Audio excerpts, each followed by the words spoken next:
اپنی آخرت کی تیاری بھی اسی طرح کرو جیسے دنیا کے امتحان کی تیاری کرتے ہو۔ آپ نے حضرت علی کا ہاتھ پکڑا اور یوں اپنے سینے سے لگا لیا اور فرمایا اترضی ان یکون منزلک مقابل منزلی، علی تو جو مبارک ہو، جنت میں تیرا گھر میرے گھر کے سامنے ہے۔ تو وہ رونے لگے۔ لیکن یہی علی جن کو خوشخبری ملی ہے کہ تیرا گھر میرے گھر کے سامنے ہوگا، کسی کو یہ خوشخبری نہیں ملی سوائے مولا علی کے، وہ رات کی مناجات میں روز تڑپتے روتے ہوئے یہ کہتے تھے آہن آہ من قلت الزاد و بعد السفر و وحشت الطریق، ہائے اللہ، ہائے اللہ، ہائے اللہ، میرے پاس عمل تھوڑا ہے۔ تھوڑے عمل والے کا گھر نبی کے گھر کے سامنے بنتا ہے؟ میرا عمل تھوڑا ہے، رستہ تنہا ہے، کبھی دیکھا نہیں اندیکھا ہے، یا اللہ پتہ نہیں میرا کیا بنے گا۔ یہ روز کی پکار اور مناجات تھی۔ اور پھر دنیا کو کہتے الیہ تغررتی، دنیا تو مجھے دھوکہ دیتی ہے، ہی ہاتھ غری غیری، چل دفعہ ہو جا کسی اور کو دھوکہ دے، میں بتتو کی ثلاثہ، میں تمہیں 3 طلاق دے چکا۔ تو جن لوگوں نے آخرت کو بنا لیا وہ کامیاب ہیں، اور جن لوگوں نے آخرت کو نہ بنایا تو وہ کچھ بچے ہڈ بلوں کی ویسی نام لے لیا ہے، سیر کے لیے گئے کشتی کی، تو وہ کہنے لگے ملاح سے چاچا تنو کیمسٹری آمدی؟ اس کہ پتر اج ہی نہ سنیا کی ہوندی ہے؟ اس کہ تینوں پتہ نہیں ایسی سپیریئر یونیورسٹی دے سپیریئر لڑکے ہیں، سانو ساری کیمسٹری دا پتہ ہے۔ دوسرے نے پوچھا چاچا تو فزکس پڑھی؟ اس کہ میرا بچہ میں تو اج ہی نہ سنیا، ساری حیاتیہ بیڑی بائی ہے۔ تو چاچا تیری ادھی زندگی چلی گئی، ادھی زندگی ختم ہو گئی، سانو ایک اسی سپیریئر دے سپیریئر بچے، ساڑا برائٹ فیوچر۔ اتنے چھک موج آئی تے کشتی ہوئی ڈاواں ڈول۔ اس کہ پترو ترنا سکھیا ہی نے،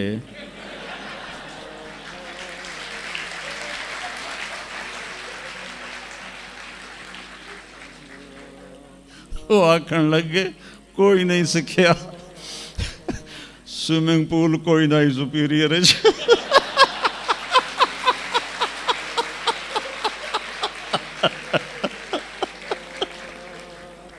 تو وہ ملا کہنے لگا پترو میری تو ادھی گئی تو تہاڈی ساری گئی۔ تو میرے بچوں مرتے وقت ایسا نہ ہو کہ تم کہہ رہے ہو ساری برباد ہوگی۔ اپنی زندگی، اپنے نبی کی زندگی پڑھو۔ چند تو فرائض ہیں جو میں نے ابھی پہلے گنائے ہیں، اس کے علاوہ سچ انسان کو عزت دیتا ہے، دیانتداری انسان کو عزت دیتی ہے، رزق حلال انسان کو بلند مقام باوقار بناتا ہے، اور اچھے اخلاق فرشتوں سے بھی اوپر اس کو لے جاتے ہیں۔ آپ نے فرمایا جس کے اخلاق اچھے ہوں گے میں جنت الفردوس میں گھر لے کر دوں گا۔ تو نماز کی عادت ڈالو۔ کچھ بچے جی نہیں پڑھی جاندی، دن میں کوئی ایک نماز ضرور پڑھو، جمعہ پڑھو، ایک نماز ضرور، پھر وہ 2 ہو جائیں گی، پھر وہ 3 ہو جائیں گی، پھر وہ 4 ہو جائیں گی، پھر وہ 5 ہو جائیں گی۔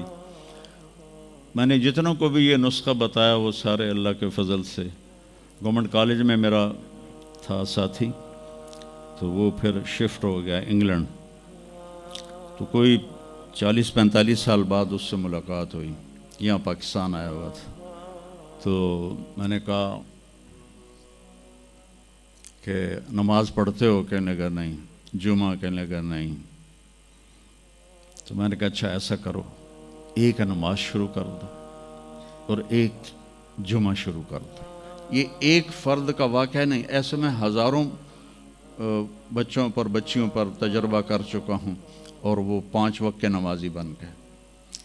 تو 2 دن کے بعد فون پہ بات ہوئی تو کہنے لگا یار تو مینو ایک دسی آئی میں تو پنجے شروع کر دیتی ہیں. وہ ڈرنکنگ بھی کرتا تھا, کالج کے زمانے میں بھی کرتا تھا.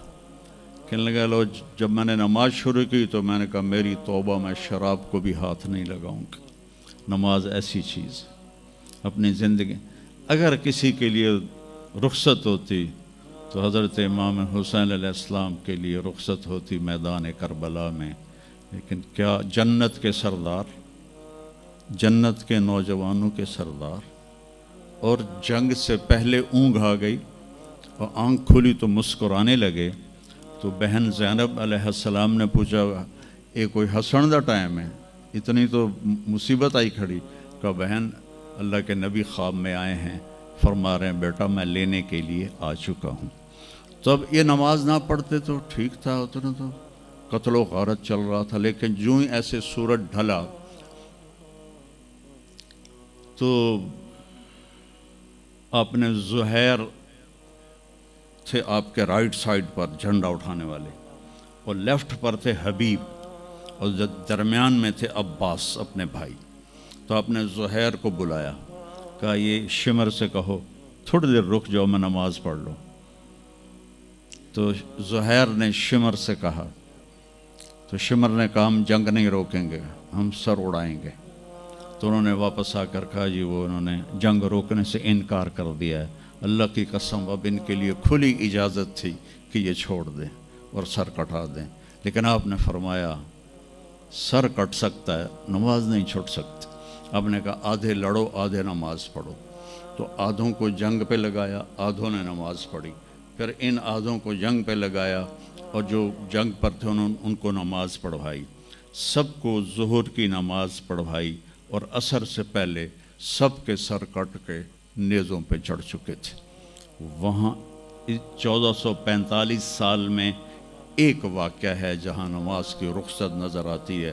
لیکن میرے نبی کے نواسے نے ایک مثال قائم کی, پوری امت کو ایک پیغام دیا کہ زیر خنجر بھی یہ پیغام سنایا ہم نے, نماز نہ چھوڑو. کبھی قضا ہو جائے تو رات کو سونے سے پہلے قضا دے کے سویا کرو.